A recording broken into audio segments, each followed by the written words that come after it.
Well, they say bad things come in threes, and Amy's got a pretty nasty chest infection now.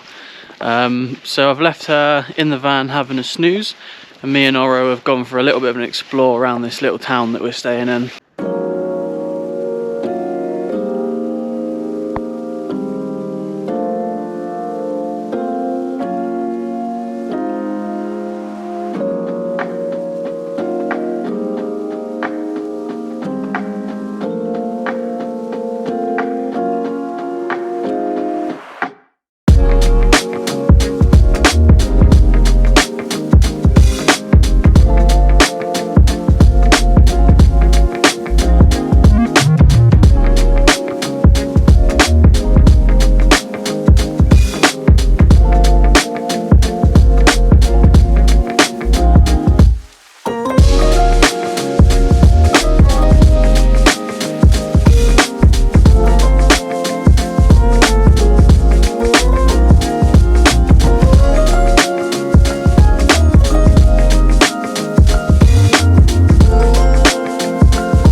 Seems to be a town that's on a really steep rocky outcrop, which is really cool. It's really quiet this time of year. I've seen about 2 people since I've been walking around. There's a couple of pizzerias, a pharmacy and a church, and that's really about it.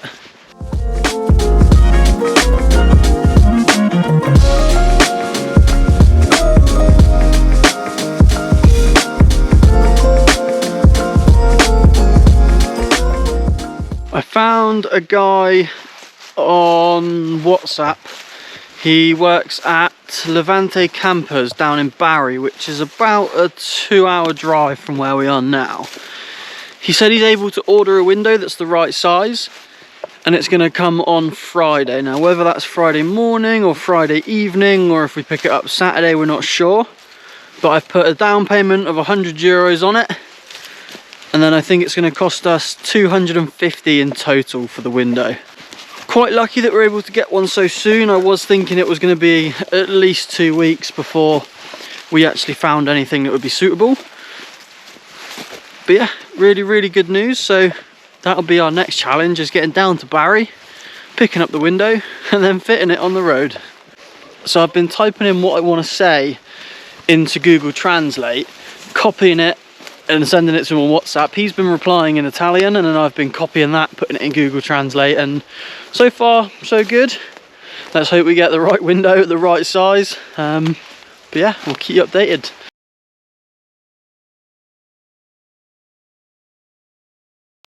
So we're just chilling in our spot, chatting to our new friends, and a lady pulled up in a car, and we've got €5 worth of homemade mozzarella.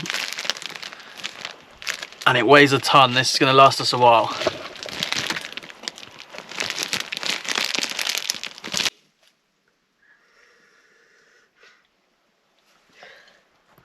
So we went to pick up our window, and unfortunately it didn't fit. It was also just the glass, and it was a different company. It was a Dometic one. So the guys were really apologetic, and we're getting a refund, which is all good, but it still leaves us with a broken window in the middle of Italy. The way we kind of see it now is we've got 2 options. We've got the logistical option and the sensible option, which is to get one sent from the UK to a campsite or a post office in Italy where we can collect it and fit it. And the emotional response, which is to pack it all in, go back, fit one in England and go north for the summer rather than south. I think we've got to go for the rational option, because we're so far away from the UK. It's like 2,000 miles to get back. So we'll find one, the exact same one that we had, get it sent somewhere in Italy and pick it up and then fit it. Still aiming to do something cool over the next couple of days, go to some cool historical sites and things, and keep working our way south towards Sicily.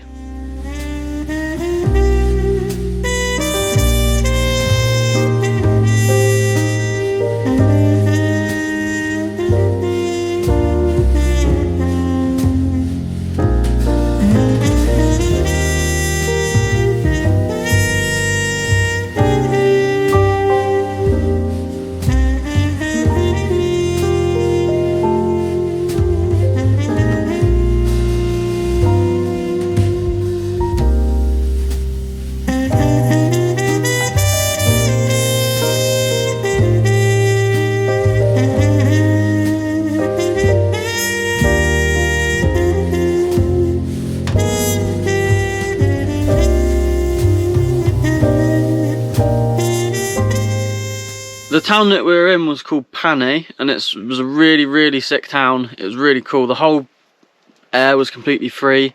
We had toilets, showers, and they were clean. We went out for dinner, and we kind of gate crashed a 6-year-old's birthday party. The restaurant wasn't even open. It was like a family event, and they said, no, come in, get you some pizza and some red wine. It was really awesome. Made some good friends that are also traveling the same route, so we'll be meeting up with them on the way to Sicily and on Sicily. But for the next couple of days, we're going to head south and then west.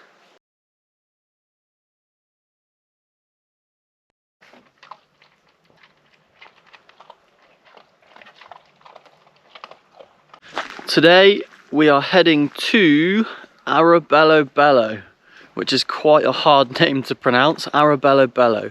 It's a little town in the heart of the Trulli district, which is famous for its whitewashed houses with conical slate roofs. Almost kind of reminds me of like the Smurf houses. So we're going to go there. It's about an hour drive from where we are now. We found a nice safe park up. I think it's €10 for 6 hours, which, you know, but in order to keep the van safe, which we need to do, we're going to pay it. When you travel through a country, or in our case, a continent, by land, you're forced to take roads and routes that you wouldn't if you had just flown into an airport. It allows you to see the country, the culture, and the people change every mile. It shows you the good, the bad, the rich and the poor, region by region.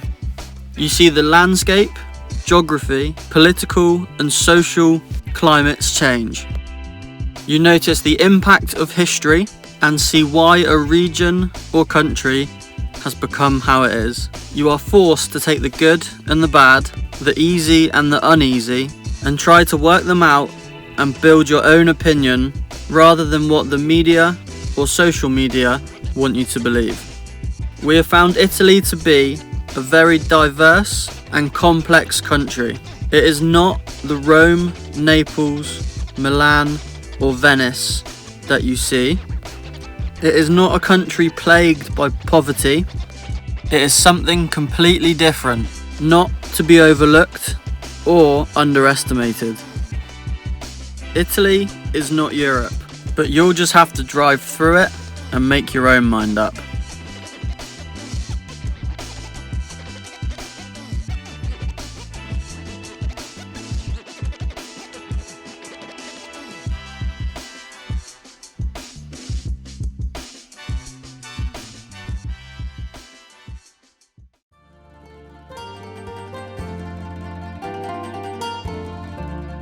The Trulli houses are not limited to just this one town.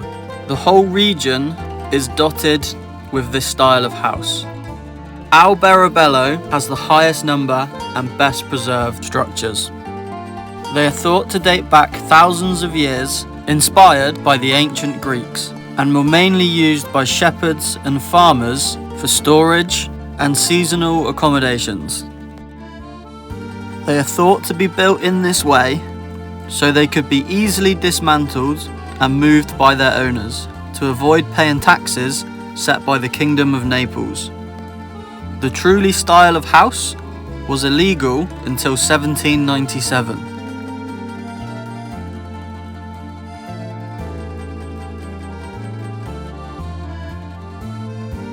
Many of the Trulli homes in this town are still in their original form and preserved under a UNESCO World Heritage Site.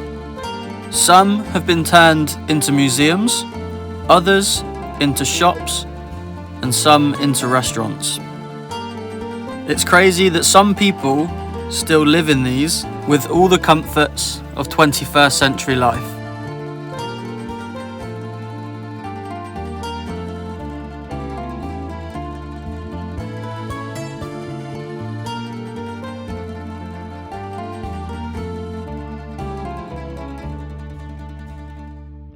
Everything in this region is so white. The buildings, the floor. We recommend that you bring sunglasses as the light reflecting off the white surfaces is quite intense.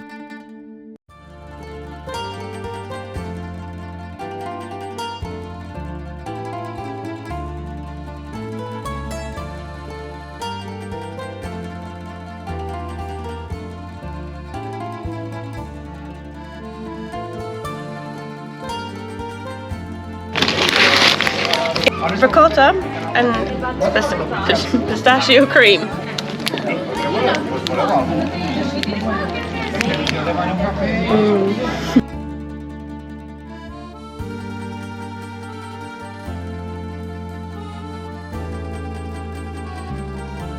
The symbols on the roofs all have different meanings, some offering protection to the home and others of religious symbolism. We then headed back to our forest park up, where we narrowly avoided losing our flue and indulged in some light off-roading.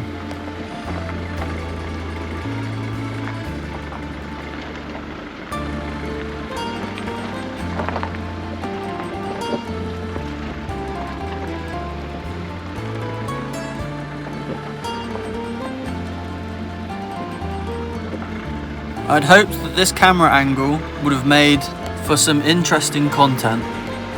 I'm still yet to be convinced, but I'm using the footage anyway. Subscribe and follow along as we head further south towards Sicily and build our confidence back on the road.